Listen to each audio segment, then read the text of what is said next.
பாருங்க என்ன பண்ணுறீங்க தம்பி? சும்மா என்ன பண்ணுறீங்க?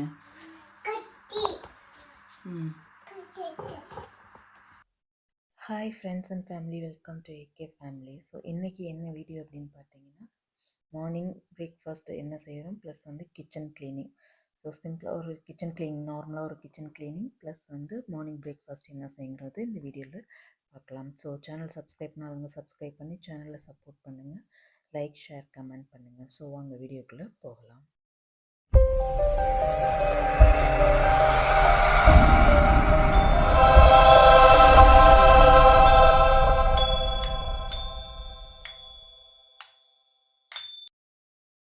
இது வந்து பார்த்திங்கன்னா சாட்டர்டே மார்னிங் ஷூட் பண்ண விலாக்.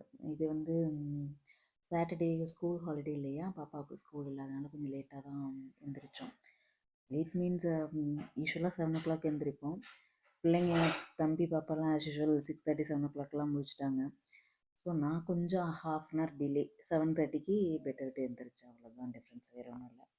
யூஸ்வலாக ஸ்டவ் வந்து முதல் நாள் நைட் டைம் மோஸ்ட்லி நான் வந்து பாத்திரம் கழுவி வைக்கும்போது ஸ்டவ்வையும் க்ளீன் பண்ணிட்டு தான் படுப்பேன். பட் இன்றைக்கி ஹாலிடே அப்படிங்கிறதுனால நான் க்ளீன் பண்ணலை, அப்படியே விட்டுட்டேன். ஸோ அதை இப்போ மார்னிங் எழுந்திரிச்சு வந்து ப்ரஷ் பண்ணிவிட்டு ஃபஸ்ட்டு வந்து ஸ்டவ்வை க்ளீன் பண்ணிவிட்டு அப்புறமா நெக்ஸ்ட் ஒர்க்கை ஸ்டார்ட் பண்ணலாம் அப்படிங்கிறதுக்காக ஃபஸ்ட்டு ஸ்டவ்வை க்ளீன் பண்ணுறதுக்கு ஸ்டார்ட் பண்ணேன். அதுக்கு வந்து ஜஸ்ட்டு உடனே தேய்ச்சோம் அப்படின்னா போகாது, இது கொஞ்சம் ஹெவியாக இருக்கும். ஸோ இந்த கிச்சன் க்ளீனர் ஸ்ப்ரே வந்து ஸ்ப்ரே பண்ணிவிட்டு கொஞ்சம் நேரம் விட்டுட்டு அதுக்கப்புறம் கொஞ்சம் தேய்ச்சோன்னா கொஞ்சம் ஈஸியாக வரும், அவ்வளோதான். ஸோ இந்த கேப்பில் வந்து இந்த பாத்திரம்லாம் நைட்டு வாஷ் பண்ணி வச்சதெல்லாம் இருக்குது இல்லையா, ஸோ அதெல்லாம் எடுத்து அடுக்கி வச்சுட்டு ஸோ இதை க்ளீன் பண்ணுவோம் அப்படின்ட்டு பண்ணிகிட்ருக்கேன். ஆக்சுவலாக இதில் பார்த்தீங்கன்னா நான் செவத்தில் வந்து ஃபாயில் பேப்பர் ஒட்டி வச்சுருக்கேன். இந்த மாதிரி க்ளீன் பண்ணும்போது கொஞ்சம் அது வந்து அது ஈஸியாக இருக்கும். ஏன்னா அந்த இடத்துலலாம் ரொம்ப ஆயில் தெரிக்கும், ரொம்ப பிசு பிசுன்னு இருக்கும் இல்லையா, என்ன தான் நம்ம ரொம்ப தேய்ச்சாலும் செவத்தில் உள்ளதெல்லாம் போகாது அவ்வளோ சீக்கிரத்தில். இதுக்கு வந்து ஆக்சுவலாக செப்பரேட்டாகவே வந்து ஷீட்லாம் வந்து ஆன்லைனில் விற்குது. பட் நம்ம அதுக்கு இதுக்கு வேஸ்ட்டாக செலவு பண்ணிக்கிட்டேன். ஸோ அதனால் நம்ம தான் ஃபாயில் பேப்பர் யூஸ் பண்ணுறோம் இல்லையா, அதவே எடுத்து நான் ஒட்டி வச்சுருக்கேன். ஸோ கொஞ்சம் ஈஸியாக இருக்குது இது. பாத்திரத்தையெல்லாம் எடுத்து அடுக்கிட்டு நெக்ஸ்ட்டு அப்படியே ரொட்டீனாக ஸ்டவ்வு க்ளீன் பண்ணிவிட்டு எல்லா ஒர்க்கும் தான் போயிட்டுருக்கேன்.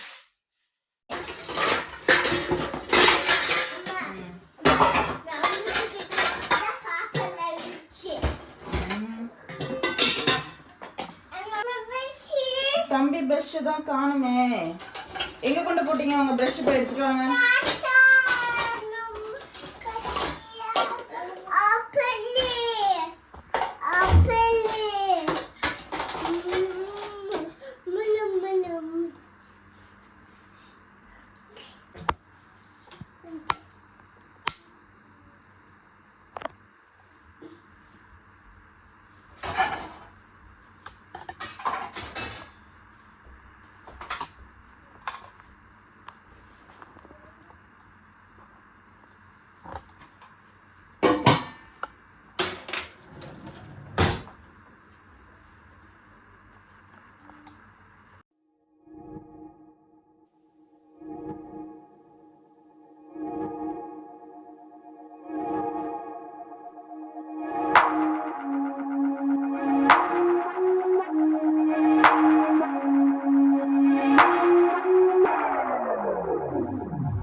காய்ச்சி தரேன்.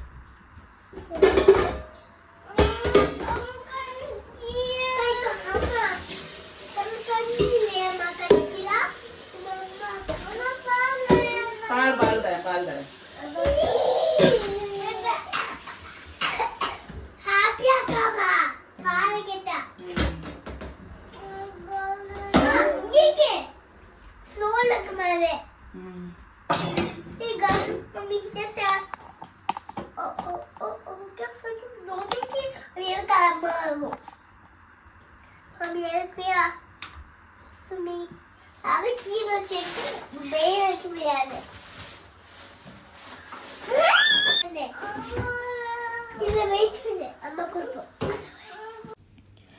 இப்போ ஸ்டவ்வு க்ளீன் பண்ணிவிட்டு அப்புறம் சிங்க்லாம் க்ளீன் பண்ணிவிட்டு இப்போ வந்து பால் காய்ச்சிட்டு எங்களுக்கு டீ போடலாம் அப்படின்னு சொல்லிட்டு ஸ்டார்ட் பண்ணிட்டேன். ஏன்னா பசங்களுக்கு ஃபஸ்ட்டு பாலை காய்ச்சி கொடுத்துட்டோம் அப்படின்னு சொன்னால் கொஞ்சம் ஒரு 1 ஹவருக்கு அப்புறம் நம்ம சாப்பாடு கொடுத்துக்கலாம் அப்படின்னு சொல்லிட்டு ஸோ டீ போட்டுட்டு பால் காய்ச்சிட்டு நெக்ஸ்ட் அந்த சைடு வந்து க்ளீன் பண்ணுறது மற்றதான் க்ளீன் பண்ணுறது ஸோ அதெல்லாம் பண்ணிக்கலாம். ஸோ இந்த மாதிரி தான் நான் கொஞ்சம் வந்து டைம் மேனேஜ்மெண்ட் பண்ணிக்கிறது. அதாவது அடுப்பில் வேலை பார்த்துக்கிட்டு கிச்சனில் ஏதாவது க்ளீனிங் ஒர்க் இருந்ததுன்னா க்ளீன் பண்ணிடுறது. ஏன்னா நம்ம க்ளீன் பண்ணணும் அப்படின்னு சொல்லிட்டு தனியாக டைம் ஒதுக்கி நம்ம பண்ணணும் அப்படின்னு சொன்னால் கொஞ்சம் கஷ்டம் தான். ஸோ 2 பிள்ளைங்களை சின்ன பிள்ளைங்களை வச்சுட்டு நம்ம டைம் நினச்ச நேரத்துக்கு எதுவும் பண்ண முடியாது இல்லையா. ஸோ அந்த மாதிரி தான் கிச்சன்லாம் வந்து ஒரே மொத்தமாக வந்து க்ளீன் பண்ணுறது கிடையாது எப்போதுமே.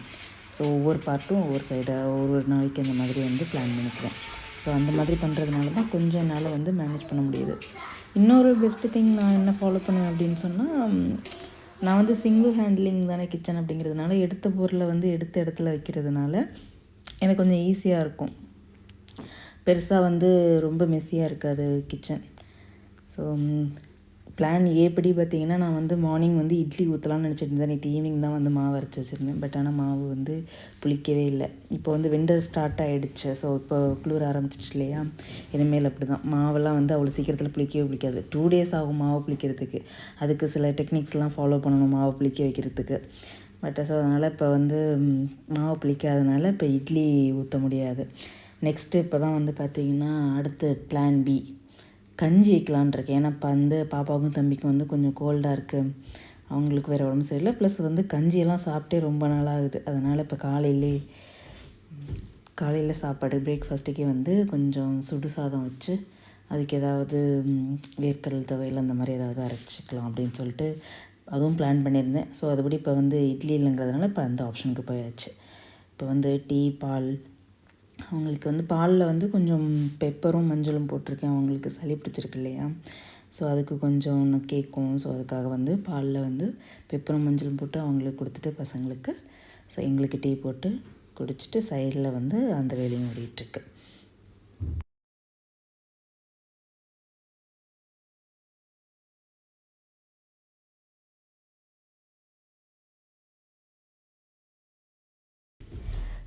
இப்போ பால் ரெடி ஆகிடுச்சு பசங்க 2 பேருக்கும். பட் ஆனால் ஆறுறதுக்கு கொஞ்சம் டைம் எடுக்கும் இல்லையா. ஸோ அதை குயிக்காக ஆற வைக்கிறதுக்காக கொஞ்சம் தண்ணிக்குள்ளே எடுத்து வச்சாச்சு. ஸோ இது கொஞ்சம் குயிக் ப்ராசஸாக இருக்கும், சீக்கிரம் ஆறிடும். ஸோ அவங்களுக்கு ஊற்றி கொடுத்துர்லாம். எங்களுக்கும் அப்படியே டீயும் ரெடி ஆகிடுச்சு. அப்படியே அந்த அடுப்புலேயே வந்து கஞ்சிக்கு வந்து குக்கர் வச்சிட்டேன். ஸோ அவ்வளோதான்.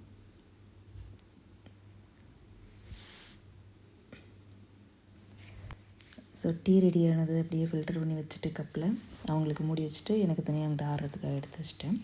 இந்த கேப்பில் வந்து அவங்க வெளில கிளம்புறாங்க அப்படின்னு சொன்னதுனால ஒரு 2 தோசையை ஊற்றி கொடுத்துடலாம் அப்படின்னு சொல்லிட்டு அவங்களுக்கு ஒரு 2 தோசையை ஊற்றி கொடுத்துட்டு அப்படியே குக்கரில் ரைஸ் ரெடி ஆகிறதுக்கு கொஞ்சம் டைம் எடுக்கும் இல்லையா. ஸோ அந்த கேப்பில் அந்த சைடு வந்து க்ளீன் பண்ணலாம் அப்படிங்கிறத வந்து பிளான் பண்ணியிருந்தேன். ஸோ இப்போ வந்து இங்கே எப்பொழுதுமே நான் வந்து தோசை ஊற்றும் போதே வந்து பாத்திரம் ஏதாவது கழுவ வேண்டியது இருந்தது அப்படின்னு சொன்னால் வாஷ் பண்ணிடுவேன். ஸோ இந்த மாதிரி பண்ணுறதுனால கொஞ்சம் ஈஸியாக இருக்கும். நான் மோஸ்ட்லி வந்து சிங்கில் எப்போதுமே வந்து பாத்திரம் போட்டு வைக்க மாட்டேன். குக் பண்ணிகிட்டு இருக்கும்போதே மோஸ்ட்லி லஞ்ச்லாம் செய்யும்போது லஞ்சு செஞ்சு முடிக்கிறதுக்கு அடுப்புலேருந்து வந்து ஆஃப் பண்ணுறதுக்கு முன்னாடியே பாத்திரம்லாம் வந்து கழுவிட்டு ப்ளஸ் வந்து அங்கே க்ளீன் பண்ண வேண்டியது இந்த வேஸ்ட் எல்லாத்தையும் வந்து க்ளீன் பண்ணிடுவேன். ஸோ அதே மாதிரி தான் மோஸ்ட்லி தோசை ஊற்றும் போதே என்ன பண்ணிடுவேன்னா பாத்திரம் ஏதாவது கழுவ வேண்டியது இருக்குது அப்படின்னு சொன்னால் கழுவி வச்சுருவேன். ஏன்னா நம்ம தோசை ஊற்றுற டைமில் வந்து கொஞ்சம் வெயிட் பண்ண வேண்டியது இருக்கும் இல்லையா. அந்த டைம் வேஸ்ட் பண்ண வேண்டியதில்லை. ஸோ அந்த டைமில் நம்ம பாத்திரம் கழுவி வைக்கிறது அந்த மாதிரியெல்லாம் பார்த்துக்குவேன். ஸோ இது மாதிரி கொஞ்சம் கொஞ்சம் பண்ணுறதுனால வந்து ரொம்ப என்ன சொல்கிறது இதுக்காக எனக்கு எனி டைம் வந்து சிங்கில் பாத்திரம் போட்டு வைக்கிறது எனக்கு மோஸ்ட்லி பிடிக்காது. ஸோ கொஞ்சம் அதெல்லாம் வந்து டைம் மேனேஜ்மெண்ட் இந்த மாதிரி பண்ணுறதுனால கொஞ்சம் ஈஸியாக இருக்குது எனக்கு. தனியாக வந்து ஹேண்டில் பண்ணுறதுக்கு கொஞ்சம் ஈஸியாக இருக்குது. ஸோ இதெல்லாம் தான் வந்து சில டிப்ஸ் மாதிரி நான் ஃபாலோ பண்ணிக்கிறது. ஸோ தனியாக வந்து ஹேண்டில் பண்ணுறதுக்கு ஈஸியாக இருக்குது இதெல்லாம் தான். ஸோ இந்த கேப்பில் பசங்களுக்கு வந்து பாலும் ஆறிடுச்சு. ஸோ அதனால் அதை வந்து அவங்களுக்கும் வடிகட்டி அவங்களுக்கு கொஞ்சம் டைம் ஸ்பெண்ட் பண்ணி, இவருக்கு நம்ம குட்டி வாண்டு இருக்கார்ல, அவருக்கு வந்து நம்ம உட்காந்து அவருக்கு வந்து கொடுத்தா தான் குடிப்பார்.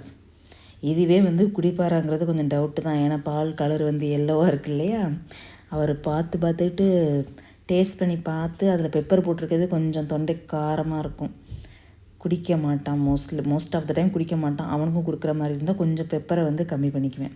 ஸோ அவங்களுக்கு போட்டு அவங்கள குடிக்க வச்சுட்டு, அப்புறம் இந்த சைடு இன்னும் ரைஸ் ரெடி ஆகலை, அது குக்கர் வச்சுட்டோம் இல்லையா. ஸோ இந்த சைடு உள்ளதை க்ளீன் பண்ணணும். ஸோ இதெல்லாம் வந்து பாத்திரங்கள்லாம் கழுவ வேண்டியது இருந்தெல்லாம் எடுத்து சிங்கில் போட்டு, இந்த இடத்தையும் தொடச்சி விட்ருவோம் அப்படின்னு சொல்லிட்டு பாத்திரத்தையெல்லாம் எடுத்து சிங்கில் போட்டேன். என்ன தான் சின்ன ஃபேமிலியாக இருந்தாலும் பாத்திரம் சேர்ந்துக்கிட்டு தான் இருக்குது. இது இன்றைக்கே பார்த்தீங்க 2-3 கடாய் யூஸ் பண்ணியிருக்கோம். ஸோ எவ்வளோ தான் இப்போ வந்து 2 பேர் தான் பெரியவங்க, 2 சின்ன பிள்ளைங்க இருக்காங்க. பட் இருந்தாலும் வந்து பாத்திரங்கள் நிறையா தான் இருக்குது. ஸோ இந்த சாப்பாடு வைக்கிற இடத்தையும் வந்து க்ளீன் பண்ணி விட்டுலாம் அப்படின்னு சொல்லிட்டு அப்படி க்ளீன் பண்ணியாச்சு அதையும் கையோட. ஸோ இப்போ இந்த ரைஸ் வந்து குக்கர் வேகிற டைமில் வந்து நம்ம அந்த டைம் வேஸ்ட் பண்ணாமல் இதையும் க்ளீன் பண்ணியாச்சு. ஸோ இப்போ இந்த சைடு ஃபுல்லாக வந்து க்ளீன் பண்ணியாச்சு. கபோர்டெலாம் வந்து மோஸ்ட்லி வந்து அப்பப்போ க்ளீன் பண்ணிடுவேன். நம்ம திங்ஸ்லாம் போட்டு வைக்கிறோம் இல்லையா, அதெல்லாம் அப்பப்போ வந்து முடிஞ்சதுக்கப்புறம் கொட்டும்போது அதுக்கு முன்னாடி வந்து பாட்டிலெலாம் வந்து கழுவி எடுத்து அது மாதிரி ரீஃபில் பண்ணுவேன். ஸோ அதனால் அதெல்லாம் மொத்தமாக போட்டு கழுவ வேண்டிய அவசியம் இருக்காது நமக்கு. கபோர்டும் அப்பப்போ வந்து தொடச்சி விட்டுறது உள்ளே எல்லாம். இப்போ இந்த வீடு நாங்கள் ஷிஃப்ட் ஆகி இப்போ வந்து ஒரு 1 மந்த்து 2 மந்த்ஸ் தான் ஆகுது. ஸோ அதனால் எங்களுக்கு பெருசாக வந்து டீப் க்ளீன் பண்ண வேண்டிய அவசியம் இல்லை. ஏதாவது இப்போ விசேஷ நாட்கள் அந்த மாதிரி வந்து டீப் க்ளீன் பண்ணிக்கிறது. ஸோ மற்றபடி இதெல்லாம் வந்து டெய்லி ரொட்டீன் மாதிரி தான். இது மாதிரி பேசிக் க்ளீனிங் எல்லாமே வந்து டெய்லி ரொட்டீன் தான் நமக்கு. ஸோ எல்லா வேலையும் முடிஞ்சது. சாப்பாடும் ரெடி ஆகிடுச்சு. ஊறுகாய், வேர்க்கடலை சட்னி அரைச்சிருந்தேன். ப்ளஸ் நேற்று கொஞ்சம் உருளைக்கிழங்கு ஃப்ரை பண்ணியிருந்தது மீதி இருந்துச்சு. ஸோ அதை வச்சு நான் பசங்க எல்லாம் சாப்பிட்டோம். ஸோ அவ்வளோதான் இன்னையோட மார்னிங் விலாக் எப்படி இருந்ததுன்னு பார்த்துட்டு கமெண்டில் சொல்லுங்கள். ஓகே, தேங்க்யூ, பாய்.